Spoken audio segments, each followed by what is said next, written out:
Hello, welcome back to I'm a Neurodivergent, recapping my autism and ADHD discovery year. Last week I talked a bit about autism and anxiety, one of the key co-occurring conditions that can come alongside being on the autism spectrum, and I kind of extolled the virtues of therapy for helping dilute some of that anxiety, or at least how starting hacking through some of the anxiety that can make being autistic so much harder than it needs to be.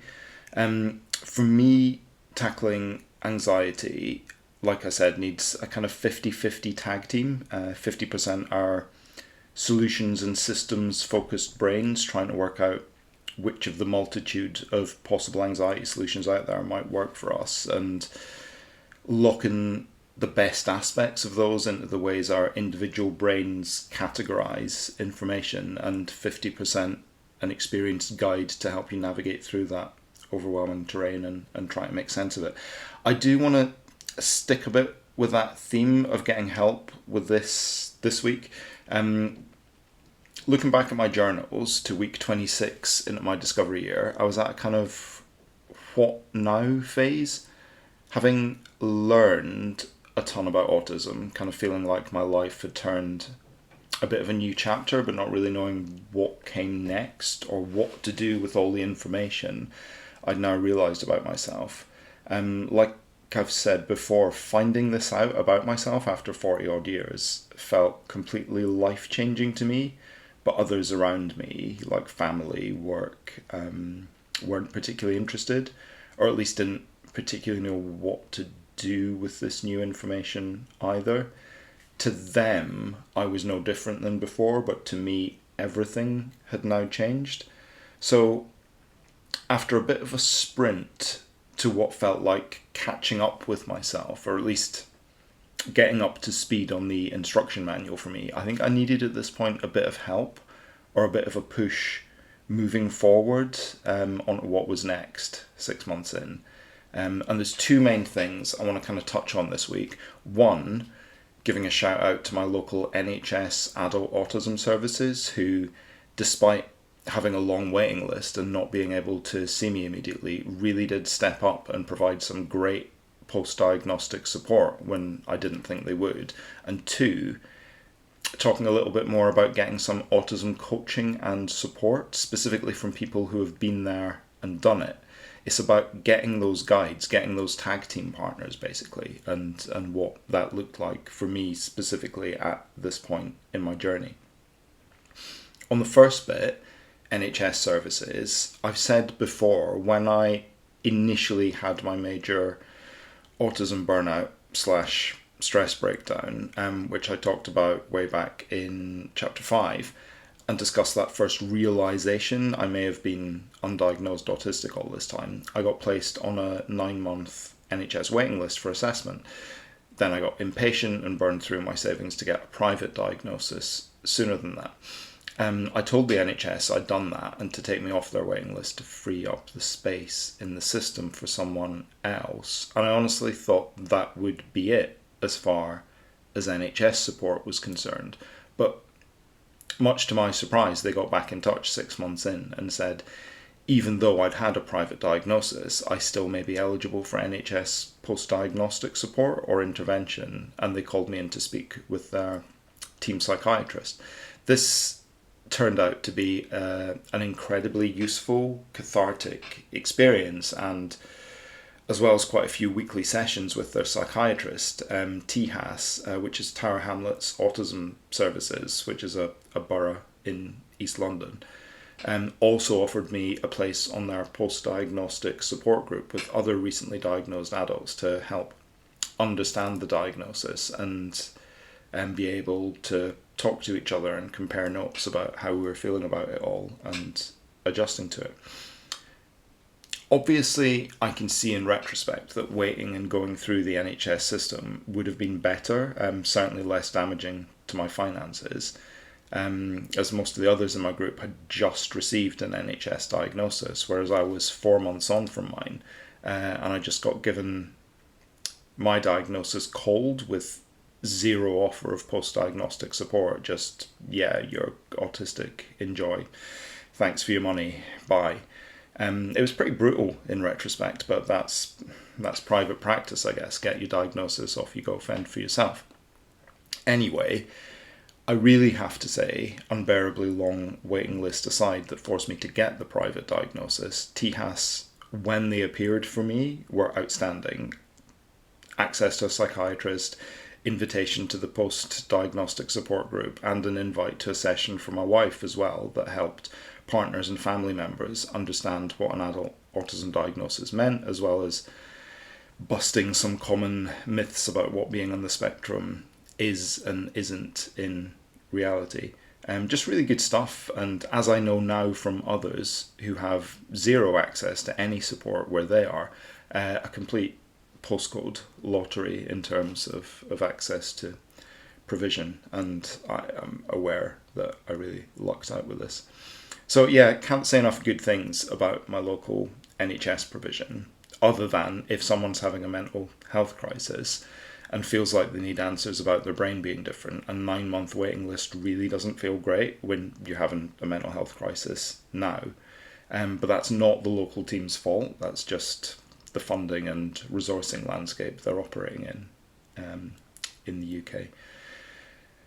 And like I said, I'm also very conscious that a 9-month ASD waiting list is great compared to other areas of the country. The adult ADHD waiting list in East London, on the other hand, is 2.5 years.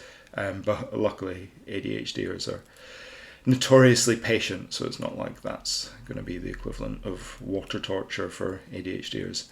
Anyway, NHS Tower Hamlets, Autism Services, you are amazing and you're all lovely. I do want to say thank you for the support you gave me, helping me make some sense of all this 6 months into my journey, which had often felt like a pretty lonely journey up to this point. You guys pointed me towards local support groups and helped me navigate the terrain of finding other voices who'd had similar, sometimes eerily similar experiences to my own. If I could have my time again, I would definitely use the NHS system better, rather than just deciding it was broken and useless and I had to just do everything myself. I would go see my GP and just keep asking what support was available and if they knew of any local groups and if they could put me in touch. Like, just keep bothering and pestering your local health provider for help and support, I would say. There may well be more there than you initially think there is, but just actually getting information can be like getting blood from a stone sometimes. We're not natural pesterers, us autistics, and I certainly wasn't, but knowing now what support was there all along, if I had pestered earlier, I would have pushed myself to do it, to be a thorn in people's sides. It seems to be kind of the only way. Shy Bairn's getting out, as my gran used to say. The second thing around finding a tag team partner to help you through some of your individual fight back onto an even keel is coaching, and in particular, coaching from autistic or neurodivergent people who've been there, done it, and gone through the ringer themselves. Of course, neurotypical people can also make good coaches for neurodivergent people, but it was around this time that I also started using Hendricks Associates for some coaching sessions from autistic people. A lot of you watching might be familiar with Sarah Hendricks, who's a well-known autistic educator and the author of Women and Girls on the Spectrum. She's got a ton of YouTube videos of her presentations out there as well. I got some personal coaching from Jess Hendricks, Sarah's daughter, who's just utterly fantastic and funny as fuck and down to earth, and really made me feel like it's not weird to be autistic, it's fantastic to be autistic. She also gave me a bit of a kick up the backside that I think I needed. I've seen other people talk about this. It can be quite common to almost act more autistic after you get a diagnosis. It's quite common in a way because you almost get like a free pass. It can feel like to not have to mask anymore. But you can also often overcompensate to a degree and be like, no, I don't have to do any of these things I find difficult anymore because I've got that free pass. And Jess kicked that right out of me in a way. I think it was probably quite helpful for me to hear at this point. She said, use your autism as a reason, as an explanation, but never use it as an excuse. I got in touch with her again last week for the first time in a while to check she was okay with me mentioning her in these videos. And unfortunately, Jess isn't doing individual coaching anymore. She's focusing on doing non-clinical assessments because of the massive waiting lists for assessment everywhere, to help alleviate a bit of that. But Hendricks Associates do have other coaches on their roster. I've had sessions with a few people on there, and there's also other autistic coaching provision out there if you search for it. I would urge people going through all this on their own, particularly after getting a late diagnosis, to seek out or find a coach or mentor if you can afford it, like Google, Facebook, whatever, and just share and unburden a lot of the stuff you've bottled up all this time that you probably think are your individual quirks, but turns out a lot of the stuff you maybe think are individual and specific challenges for you are actually way more common responses for people on the spectrum than you might realize.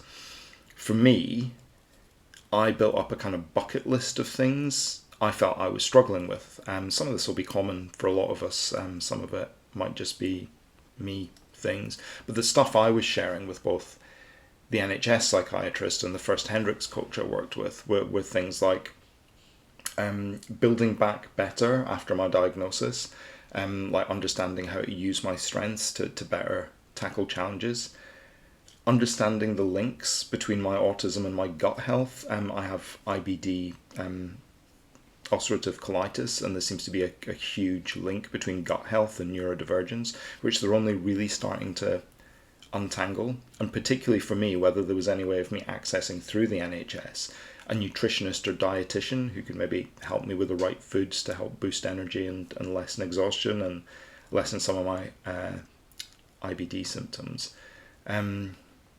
3 for me, coping better with anxiety and not churning or worrying about having done things right, staying more chilled out and in control of myself and my emotions. 4, learning not to quote unquote self-harm to cope due to anxiety, like the trichotillomania, nail biting, scratching, the BFRBs like I talked about in chapter 15. What else? Not letting my daily routines control me and never feeling able to fully relax. Like, I'm quite organized and plan out my day, but I can sometimes also be a slave to that. Number 6 was stasis paralysis, feeling a lack of agency over myself, that learning how to be a driver, not a passenger. 7, procrastination and transitions, difficulties with both starting and stopping things. 8 was having a clear explanation of what I have. So despite 2 diagnoses now, the initial ASD diagnosis and the NHS still using Asperger's, I was still in confusion about exactly what was going on with me, because there were things I felt I struggled with that weren't ever listed as common autistic traits, and things that were listed as common autistic traits that I almost felt like were the opposite of things I struggled with. And I really wanted to get under the skin of these differences and ambiguities with therapists and coaches. 9 was wanting to be in touch with others in the spectrum to discuss responses to and coping with similar challenges. 10 was dealing with what I felt were kind of unbearable weights of expectations on me, like my own expectations of me, long-term expectations I had of myself, and others' expectations, which were more short-term or immediate expectations, both of which I'd beat myself up and berate myself over for not having met them. The final 2 things for me were stopping worrying so much about what other people think of me, like too much people pleasing, not setting clear enough boundaries, particularly in work situations, and starting focusing more on doing what's right for me rather than others. And the last thing was being better at everyday social interactions, being better at starting and initiating chit chat, and just generally learning to feel happier and more comfortable in my skin again in a variety of ways. So these were my asks and things I wanted to work through, and everyone will have their own individual bucket list of things they'd like to fix in an ideal world. One of the things I flagged front and center with coaching that I wanted to work through was to help me visualize and take steps towards how I'd like my life to be. So I have a real problem with projecting myself into the future and working backwards from there to work out concrete ways to make my plans happen. And as a result, I tend to just end up feeling frustrated and stuck in a rut that I'm not happy with, but finding it hard to make active, concrete changes to shake up and advance my situation and experiences in any way. I've often, like I said above, I've often felt like a passenger rather than a driver in life, and it's really frustrated me because I can't quite seem able to flip the feeling and take charge of my own controls. And again, I hadn't realised this can be quite a common feeling with autistic or ADHD people, this kind of frustration around lack of autonomy, which can hold us back. We can be incredibly driven and accomplish great things when we line up our brain wiring right to create the conditions to do so.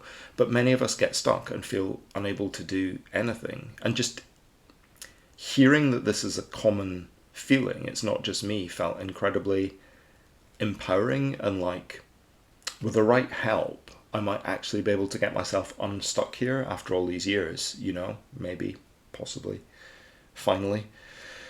So yeah, kind of a bit me-centric this week with all this, but this is where I was at. Like, having spent the first 6 months of my discovery year kind of inward looking, I was starting to look outward a bit more and learn from other people's experiences and listen to those and see the duplications and common elements and just properly understand that I wasn't going through all this on my own, and that there were so many of us kind of hiding in plain sight and going through and struggling with similar stuff.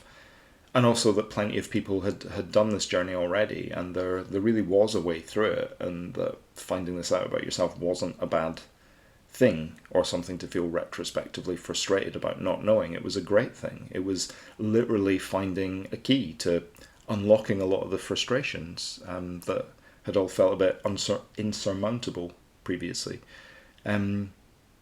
We definitely traditionally prefer to do stuff on our own, but yeah, I'm going to finish with an Idols quote. Do you hear that distant thunder? That's the sound of strength in numbers.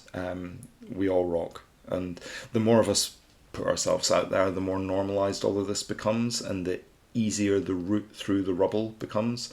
And with a bit of help and support, we can get back on the horse that threw us and ride it like we stole it to wherever we want to get to. So yeah, thanks for watching, and see you next week.